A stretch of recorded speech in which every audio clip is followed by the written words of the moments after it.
Assalamualaikum warahmatullahi wabarakatuh. Perkenalkan nama saya Samita Sari dari kelas 1B. Di sini saya akan sharing tentang oksigenasi. Apa sih oksigenasi itu? Nah, oksigenasi. Oksigenasi adalah memenuhi kebutuhan oksigen dalam tubuh dengan cara melancarkan saluran masuknya oksigen atau memberikan aliran gas oksigen sehingga konsentrasi oksigen meningkat dalam tubuh.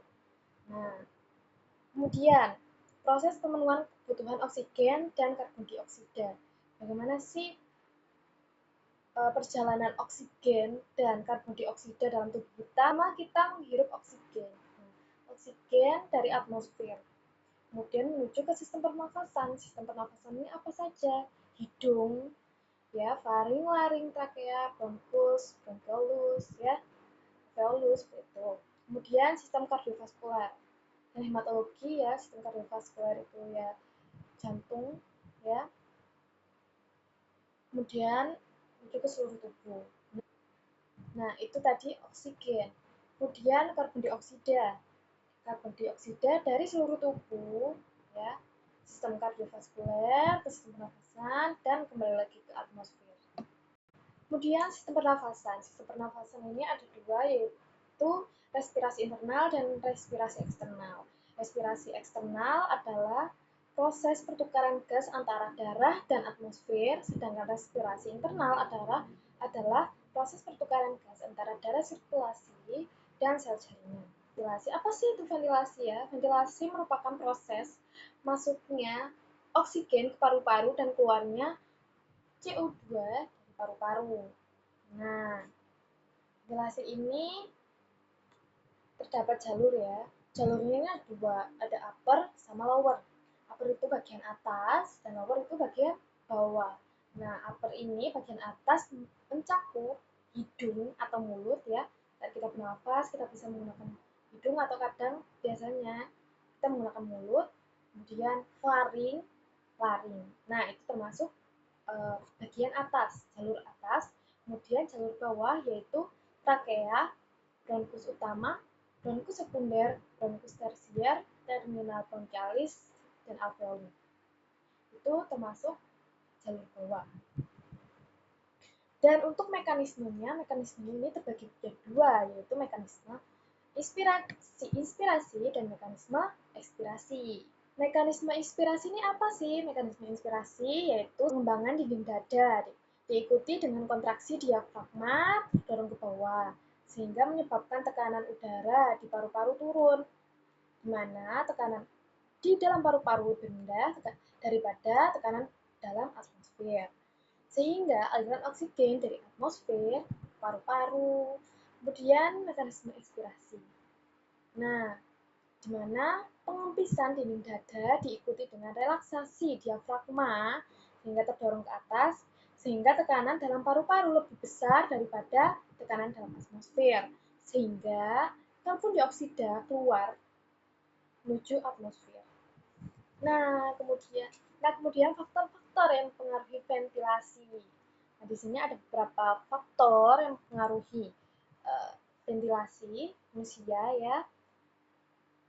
Yang pertama adalah perbedaan tekanan atmosfer dan paru-paru. Nah, seperti yang dijelaskan tadi, compliance atau kemampuan untuk meregangkan merupakan sifat dapat diregangkannya paru-paru dan dinding dada.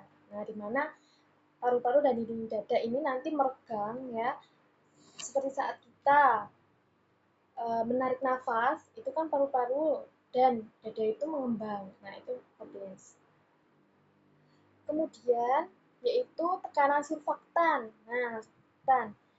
Perubahan tekanan permukaan alveolus mempengaruhi kemampuan compliance paru.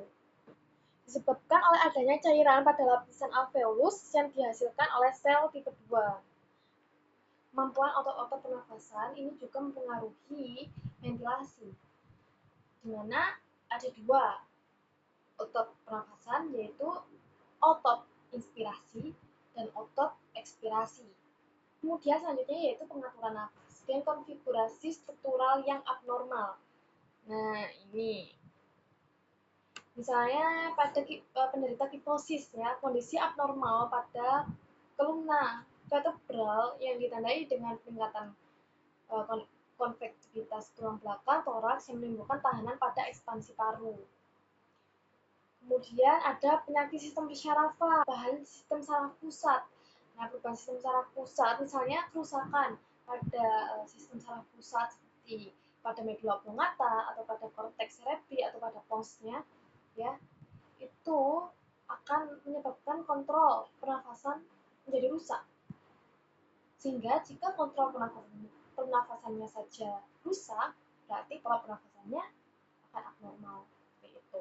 Kemudian faktor perilaku, mencakup nutrisi, aktivitasnya bagaimana, sering olahraga, kemudian merokok, kemudian alkohol dan obat-obatan, kemudian kecemasan.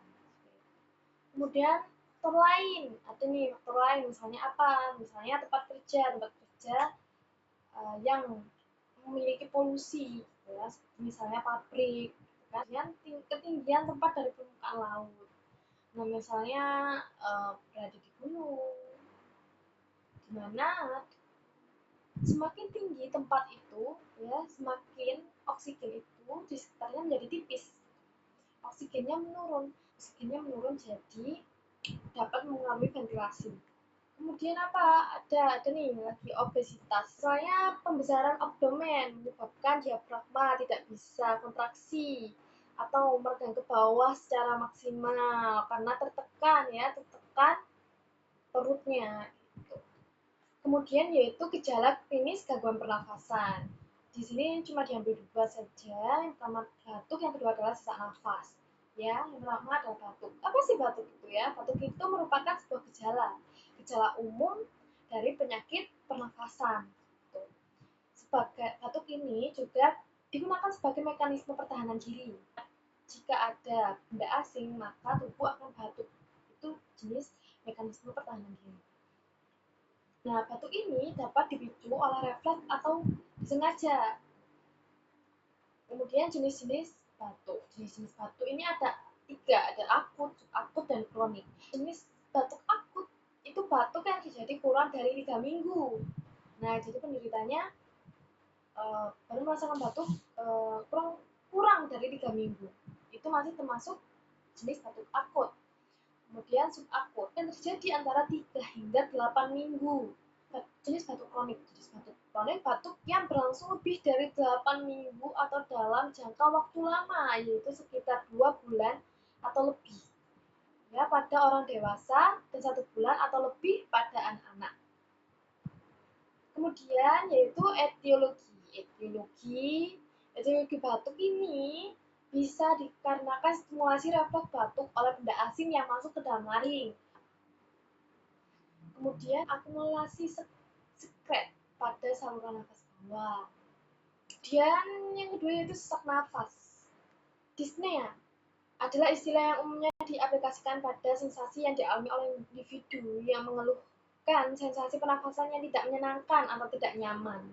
Dyspnea merupakan gejala normal akibat latihan berat, namun menjadi patologis jika terjadi akibat situasi yang tidak terduga. Maksudnya, normal jika akibat latihan berat, misalnya kita habis olahraga berat, misalnya angkat besi, ya lari, itu normal. Tapi menjadi tidak normal jika misalnya kita lagi santai, misalnya rebahan tiba-tiba sesak. Lagi duduk sesak, itu biasanya gejala patologis. Nah, kemudian etiologi ini penyebab sesak nafas. Penyebab sesak nafas ini secara umum sesak nafas disebabkan oleh gangguan jantung dan paru-paru, ya, atau bisa disebabkan oleh penyebab lain sesak ini. Misalnya gangguan hematologi, ya, gangguan pada abdomen atau perutnya, atau gangguan metabolik, gangguan psikologi, misalnya cemas, gangguan neurologis, gangguan pada sistem saraf, kemudian fisiologis, kemudian penyebab yang tidak biasa. Kemudian yaitu tanda klinis sesak nafas. Tanda sesak nafas biasanya umumnya kesulitan bernafas, ya, atau adanya rasa sensasi tidak nyaman saat bernafas, ya, kemudian ada suara mengi hingga stridor, ya, mengi itu kayak ini gitu ya, ada suaranya miring gitu ya suara nafasnya. Kemudian cyanosis ya, cyanosis ini kebiruan pada kulit. Kemudian agitasi ini adalah perasaan gelisah, jengkel, dan marah yang umumnya bisa membuat Anda mondar-mandir atau meremas-remas tangan tanpa henti ya.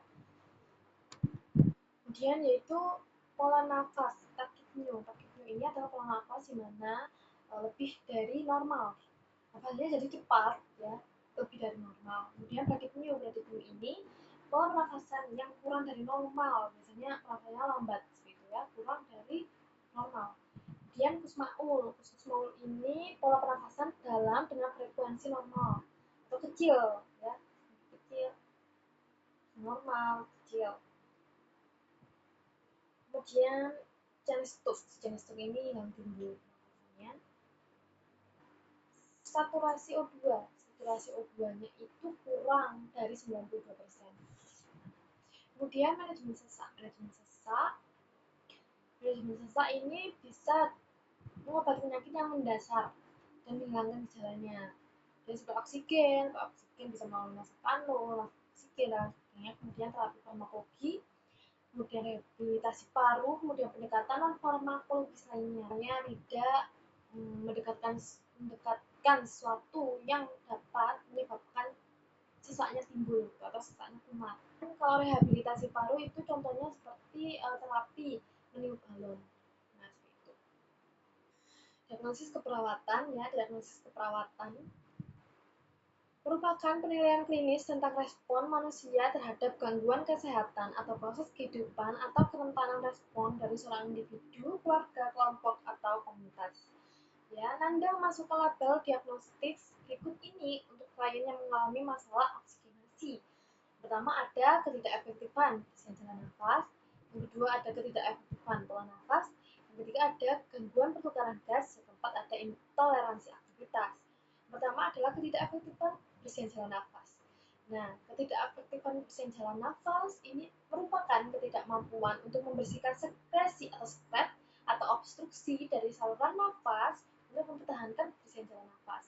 Jadi dengan kata lain jalan nafas ini terdapat sekret ya, ada penyumbatan sekret sehingga pasien tidak mampu untuk mengeluarkan sekret secara keseluruhan.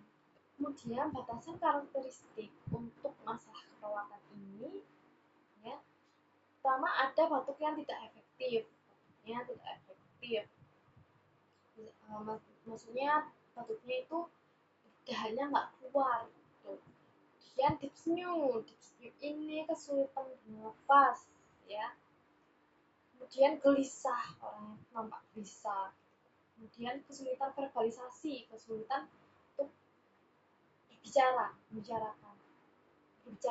kemudian mata terbuka lebar ya, sekutum dalam jumlah berlebih, kemudian tidak ada batuk, kemudian penurunan bunyi nafas, perubahan RR, ortopnea, ada cyanosis ya, suara nafas tambahan seperti mengi dan lain sebagainya.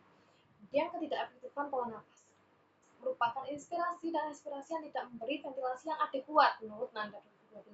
Kemudian gangguan pertukaran gas.